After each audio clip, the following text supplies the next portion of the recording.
नमस्ते दोस्तों, स्वागत है आप सभी का हमारे चैनल हॉरर मिस्टिक्स में।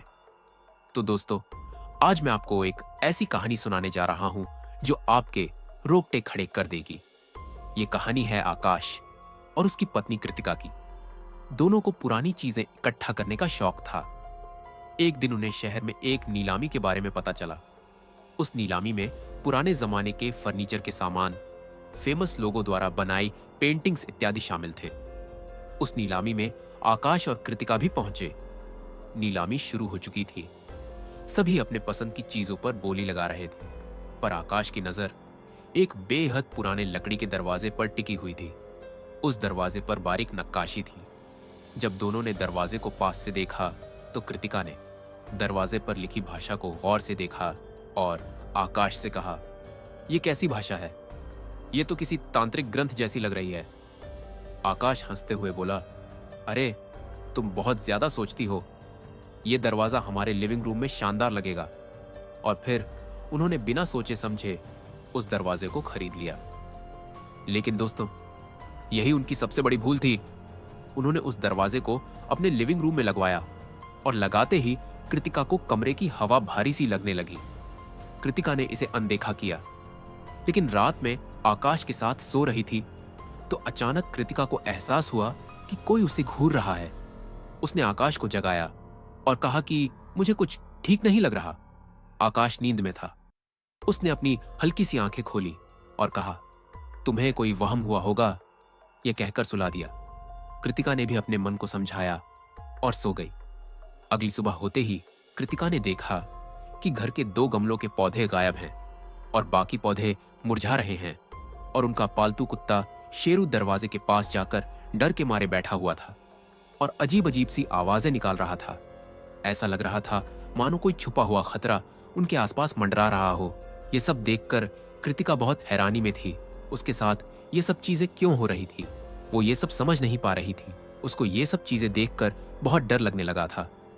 उसने आकाश को ये सब चीजें भी बताई, पर हर बार की तरह आकाश उसकी बातों को अनदेखा कर देता था।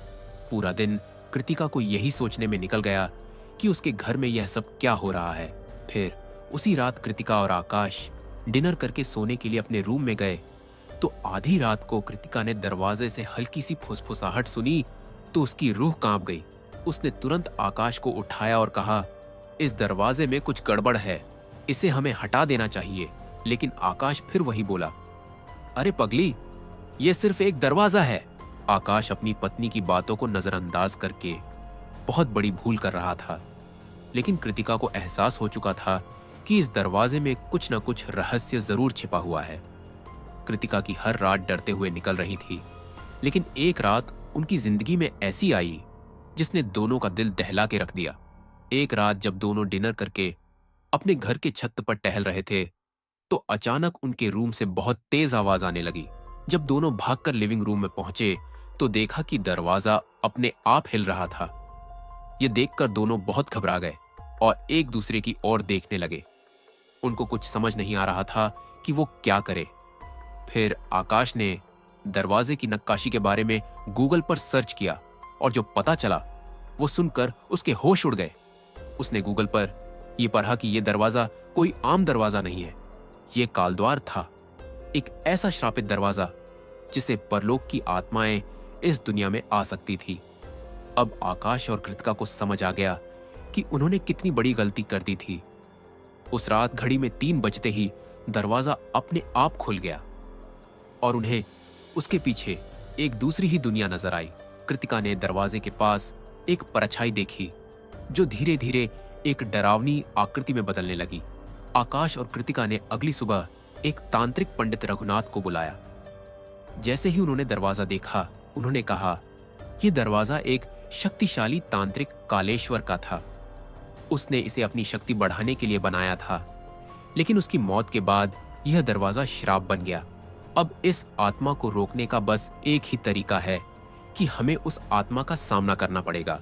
आकाश और कृतिका ने पंडित जी के बताए अनुसार सभी सामग्री का आयोजन किया और पंडित रघुनाथ के साथ मिलकर मंत्रों का जाप शुरू किया।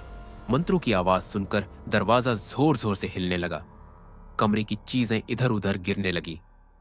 तभी उस दरवाजे से तांत्रिक की भयानक परछाई निकली और एक भारी और गहरी आवाज आई, तुम मेरी कैद से बच नहीं सकते। लेकिन आकाश और कृतिका ने हिम्मत नहीं हारी। उन्होंने मंत्रों का जाप और तेज कर दिया। परछाई धीरे धीरे कमजोर पड़ने लगी और फिर दरवाजा अचानक जोर से बंद हो गया। पंडित जी के साथ मिलकर उन्होंने मंत्रों का जाप पूरा किया और तांत्रिक की आत्मा धुआं बनकर गायब हो चुकी थी।